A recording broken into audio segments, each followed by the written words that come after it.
ایک آیت میں اللہ سبحانہ تعالیٰ فرماتے ہیں سورہ محمد میں چیپٹر 47 ورس 31 وَلَنَبْلُوَنَّكُمْ حَتَّى نَعْلَمَ الْمُجَاهِدِينَ مِنْكُمْ وَالصَّابِرِينَ وَنَبْلُوَ أَخْبَارَكُمْ We will surely test you until we make evident those who strive among you and are patient and we will test your affairs. اللہ تعالیٰ کہتے ہیں کہ ہم تمہیں ٹرائی کرتے رہیں گے, ٹیسٹ کرتے رہیں گے, یہاں تک کہ ہم دیکھیں گے تم میں سے اسٹرائیو کرنے والے کون ہیں اور پیشنٹ کون ہیں. تو یہ زندگی کا فلسفہ ہے کہ ٹیسٹ ہم ہوتے رہیں گے مختلف انداز سے.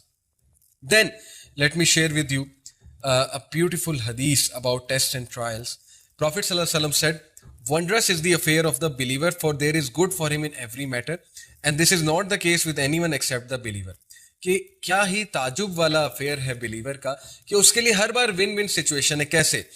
if he is happy then he thanks Allah and thus there is good for him. اگر تو وہ خوش ہے تو پھر وہ اللہ کا شکر کرتا ہے اور اس میں اس کے لیے بہت اچھائی ہے.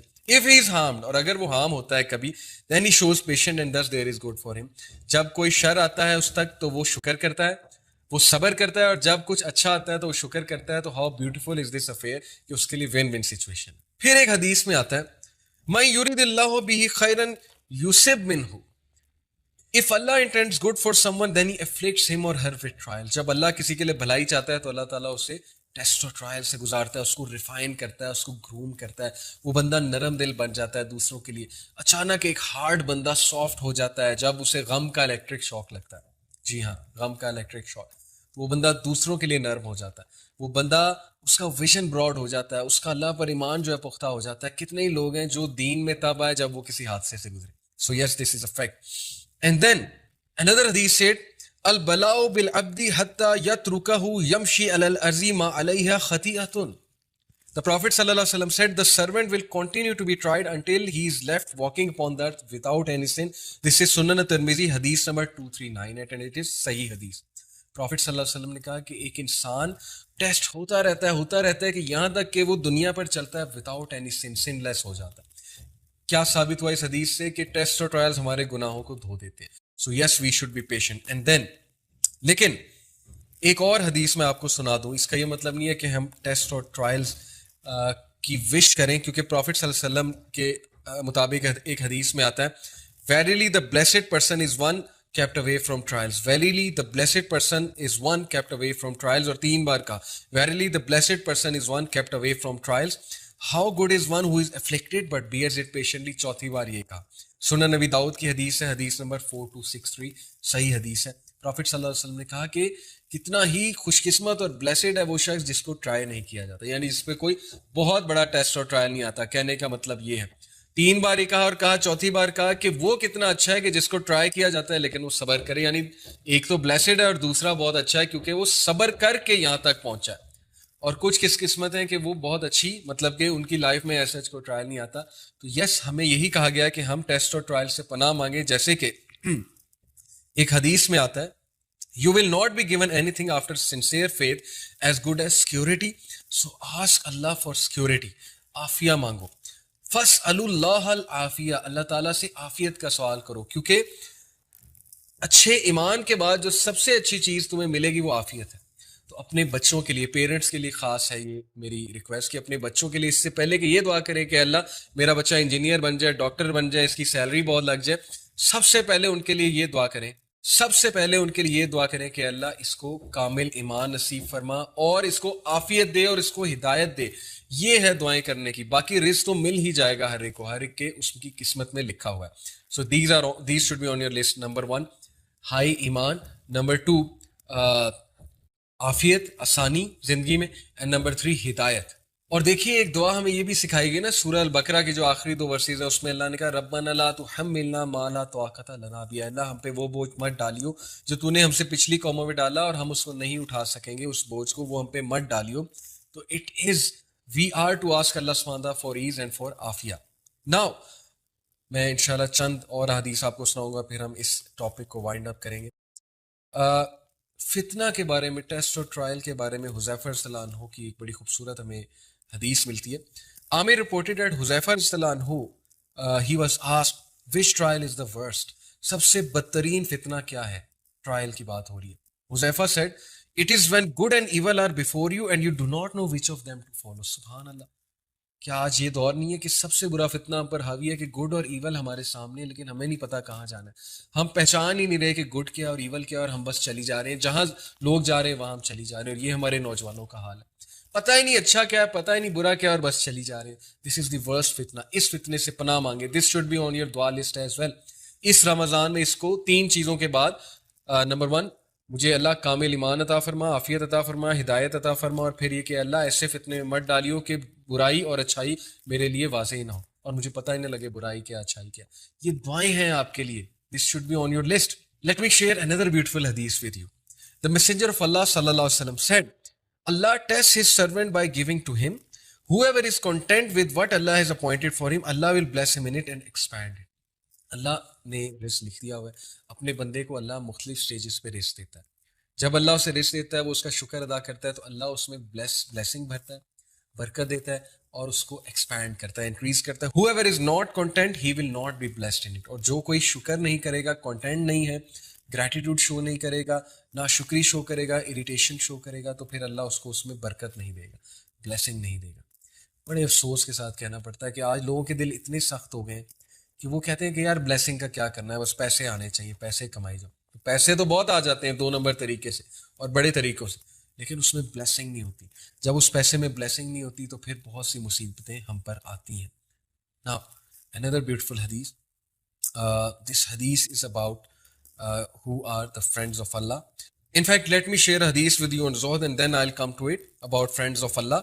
So this hadith is this hadith is narrated by Ali ibn al-Madini, and he says about Sufyan ibn Uyayna, and he was a Salaf rahimahullah, اور یہ شعیب الایمان میں حدیث نمبر 4214 ہے.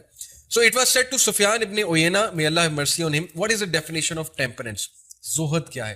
ٹیمپرنس زہد کو کہتے ہیں. سفیان said, it is that you are grateful in prosperity. زہد یہ ہے کہ جب تمہارے پاس بہت نعمتیں ہیں تو تم اس کے لیے شکر گزار ہو.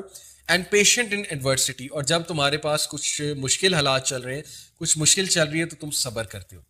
ظاہر ہے ہر طرح کے دن آتے ہیں. if one is like that he is temperate. اگر ایک انسان ایسا ہے تو وہ زہد والا ہے.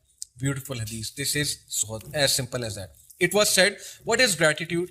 سفیان, شکر گزاری کیا ہے؟ گریٹیٹیوڈ کیا ہے؟ سفیان said, it is that you avoid what Allah has prohibited. Gratitude یہ ہے کہ تم اس چیز کو اوائڈ کرو جو اللہ سبحانہ تعالیٰ نے پروہیبٹ کیا ہے، یعنی تم اللہ کی حدود کو پامال نہ کرو. یہ شکر گزاری ہے. اللہ تعالیٰ نے کہا نا سورہ لقمان میں کہ، اور دیکھیں لقمان علیہ السلام کے بارے میں کہا، وَلَقَدْ آتَيْنَا لُقْمَانَ الْحِكْمَةَ أَنِ اشْكُرْ لِلَّهِ، بے شک ہم نے لقمان پر حکمت نازل کی، سینگ ان اشکر للہ، اللہ کا شکر ادا کر. اور اللہ کا شکر یہاں سے پروو ہوتا ہے کہ اللہ کا شکر کیا ہے؟ It is through the actions, کہ حرام سے بچیے، اللہ کا شکر ادا کرنا ہے. اللہ کا شکر ادا کرنا یہ نہیں ہے کہ سارے حرام کام کر لیے اور ایٹ دی اینڈ سوتے ہوئے کہا یا اللہ تیرا شکر. یہ کوئی شکر کرنا نہیں. شکر ہے یہ کہ آپ وہ ایکشنز کریں جس سے پروو ہو رہا ہے کہ آپ اللہ کا شکر کرتے ہیں. Now another hadith, and inshallah this is going to be last one. Abu al-Hussein reported, Abu Usman al-Hiri, may Allah have mercy on him, said, companionship with Allah Almighty is to have good manners. یعنی اگر آپ اللہ کے ولی بننا چاہتے ہیں، اللہ کے companion بننا چاہتے ہیں تو اس کے سائنز یہ ہیں کہ you have good manners. Number 1, to always be reverent، یعنی آپ ریورنس شو کرتے ہیں، ہیوملٹی شو کرتے ہیں، بہت زیادہ شکر شو کرتے ہیں اللہ سبحانہ تعالیٰ کو.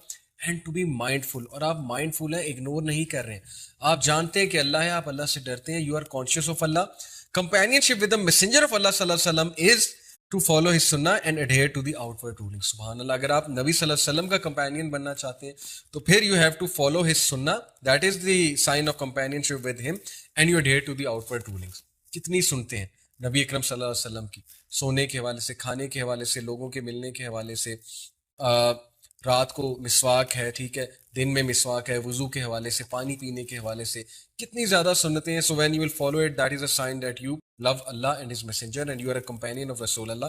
And adhere to the outward rulings، یعنی جو بھی رولنگز ہیں ان کو فالو کرنا، ان کو adhere کرنا. Companionship with the allies of Allah، اور اللہ کے ولیوں سے companionship کیا ہے؟ is to respect and to serve them. Companionship with one's family and children is to have a good character. Companionship with one's brethren is to always be joyful and cheerful unless there is sin. Yani you can enjoy, you can be cheerful with them unless there is sin, and to make them smile and to make them happy. Companionship with the foolish is to supplicate for them. Foolish log, ignorant log کے ساتھ companionship, best companionship یہ کہ آپ ان کے لیے دعا کریں.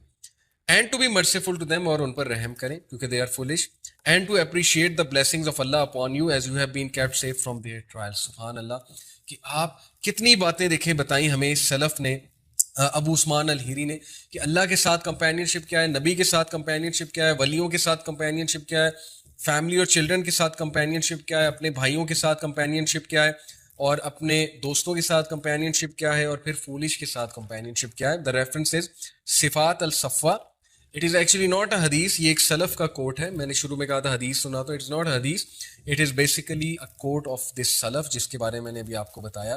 سو بہت ہی زبردست فارمولہ ہے if you want to spend life in a very good way. Allah تعالیٰ کو بھی پلیز کرنا چاہتے ہیں، نبی صلی اللہ علیہ وسلم کو بھی پلیز کرنا چاہتے ہیں، اور ایک رسپیکٹفل زندگی گزارنا چاہتے ہیں، تو simply follow this formula. Now, let me conclude with this beautiful dua which Rasulullah sallallahu alaihi wasallam taught us, and with this dua inshallah I will end. اور یہ دعا رمضان میں آپ نے یاد کرنی ہے انشاءاللہ تعالی، یہ آپ کا ہوم ورک بھی ہے فار رمضان. اللہ کے نبی صلی اللہ علیہ وسلم اس دعا سے اللہ کی پناہ چاہتے تھے. چند چیزوں سے، وہ کیا ہے؟ اللہم انی اعوذ بک من الجبن واعوذ بک ان ارد الی ارذل العمر واعوذ بک من فتنۃ الدنیا واعوذ بک من عذاب القبر. اور یہ ہر نماز کے بعد بھی پڑھنے کا حکم ہے یہ دعا. O Allah, I seek refuge in you from cowards, بزدلی سے پناہ چاہتا ہوں. I seek refuge in you from returning to the feebleness of old age, بہت زیادہ بڑھاپے سے تیری پناہ چاہتا ہوں. I seek refuge in you from the trials of the world, دنیا کے ٹرائل سے تیری پناہ چاہتا ہوں. And I seek refuge in you from the punishment of the گریو، اور عذاب قبر سے تیری پناہ چاہتا ہوں. اور اس کا ریفرنس صحیح البخاری حدیث نمبر 2667 ہے. ہر فرض نماز کے بعد یہ دعا یاد کر کے پڑھا کریں. یو ول سی کہ آپ کی زندگی میں کتنی بلیسنگز آتی ہیں اور آپ کتنے فتنوں سے اور ٹرائل سے بچ جاتے ہیں.